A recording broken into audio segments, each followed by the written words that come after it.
Hi, ഇപ്പോൾ ചക്ക സീസണല്ലേ. നമുക്ക് ചക്കപ്പഴവും ഏത്തപ്പഴവും വെച്ചിട്ടൊരു ഡെസേർട്ട് ഉണ്ടാക്കിയാലോ? അതിനായിട്ട് ഞാനിവിടെ ഒരു ഏത്തപ്പഴം ചെറിയ കഷ്ണങ്ങളാക്കി മുറിച്ച് മാറ്റി വെച്ചിട്ടുണ്ട്. അത്യാവശ്യം പഴുത്തതാണ് ഏത്തപ്പഴം. അത് കഴിഞ്ഞിട്ട് ഞാനിവിടെ ഒരു 5 കഷ്ണം കൂഴിച്ചക്ക എടുക്കുന്നുണ്ട്. വരിക്കച്ചക്കയാണ് കുറച്ചും കൂടെ ബെറ്റർ. നമുക്ക് ഇത് ഉണ്ടാക്കിയിട്ട് കഴിക്കുമ്പോൾ കടിക്കാൻ കിട്ടും. അത് കഴിഞ്ഞിട്ട് തേങ്ങയുടെ 1/4 പാല് ഒരു അരക്കപ്പോളം എടുക്കുന്നുണ്ട്. അത് കഴിഞ്ഞിട്ട് മധുരത്തിന് ആവശ്യമായ ശർക്കര, ചക്കപ്പഴത്തിൻ്റെ മധുരം അനുസരിച്ച് വേണം നമ്മൾ ഇതിലേക്ക് ശർക്കര ചേർത്ത് കൊടുക്കേണ്ടത്. എൻ്റേത് അത്യാവശ്യം മധുരം ഉള്ളതുകൊണ്ട് അതിനനുസരിച്ച് ശർക്കരയാണ് ഞാൻ ഇവിടെ എടുത്തിട്ടുള്ളത്.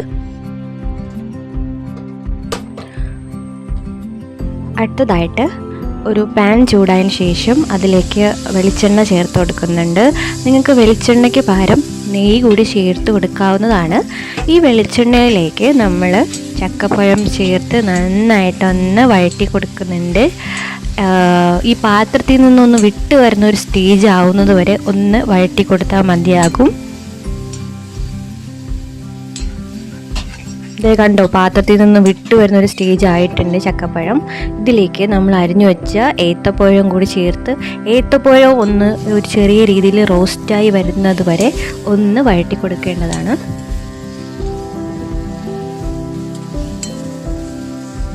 ചക്കപ്പഴവും അരിഞ്ഞു വെച്ച ഏത്തപ്പഴവും നന്നായിട്ട് റോസ്റ്റ് ചെയ്തെടുക്കുന്നുണ്ട്. അത് കണ്ടു, പാത്രത്തിൽ നിന്നൊരു വിട്ടു വരുന്ന ഒരു സ്റ്റേജ് ആകണം. അതുവരെ നമ്മളൊന്ന് ഇളക്കി കൊടുക്കുന്നുണ്ട്. ഇത് കണ്ടോ, റോസ്റ്റായി വന്നിട്ടുണ്ട് ഏത്തപ്പഴവും ചക്കപ്പഴവും. അപ്പോൾ അതിലേക്ക് മധുരത്തിന് ആവശ്യമായിട്ട് നമ്മൾ ശർക്കര ചേർത്ത് കൊടുക്കുന്നുണ്ട്. ശർക്കര പൊടി നിങ്ങൾക്ക് ശർക്കര പാനിയായിട്ടും ചേർത്ത് കൊടുക്കാം.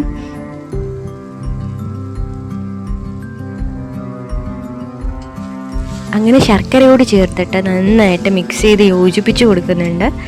ഈ മിക്സ് ചെയ്യും തോറും ശർക്കര മെൽറ്റായി വരുന്നത് നമുക്ക് കാണാൻ പറ്റുന്നുണ്ട്. അത് കണ്ടോ, ശർക്കര നന്നായിട്ട് മെൽറ്റായി വരുന്നുണ്ട്.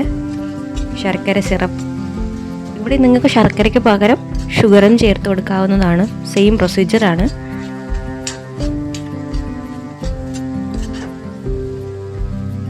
കണ്ടോ, മെൽറ്റായിട്ടുണ്ട്. ശർക്കര മെൽറ്റായിട്ട് ഒരു കാരമൽ ഫോമിലായിട്ടുണ്ട്. പാത്രത്തിൽ നിന്ന് വിട്ടു വരുന്നൊരു സ്റ്റേജ് ആയിട്ടുണ്ട്. അതുവരെ നമ്മൾ നന്നായിട്ട് മിക്സ് ചെയ്ത് കൊടുക്കണം. പാത്രത്തിൽ നിന്ന് വിട്ട് വരുന്ന ഒരു സ്റ്റേജ് ആവുന്നത് വരെ നന്നായിട്ട് നമ്മൾ മിക്സ് ചെയ്ത് കൊടുക്കുന്നുണ്ട്. അതോ കണ്ടോ, പാത്രത്തിൽ നിന്ന് വിട്ട് വന്നൊരു സ്റ്റേജ് ആയിട്ടുണ്ട്. അപ്പോൾ ഈ സമയം നമുക്ക് അരക്കപ്പോളം 1/4 പാല്, തേങ്ങയുടെ 1/4 പാല് നമ്മൾ ചേർത്ത് കൊടുക്കുന്നുണ്ട്.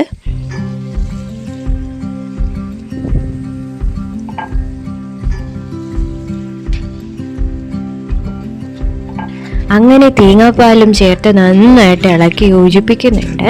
ഈ തേങ്ങാപ്പാൽ അധികം തിളയ്ക്കാൻ പാടില്ല.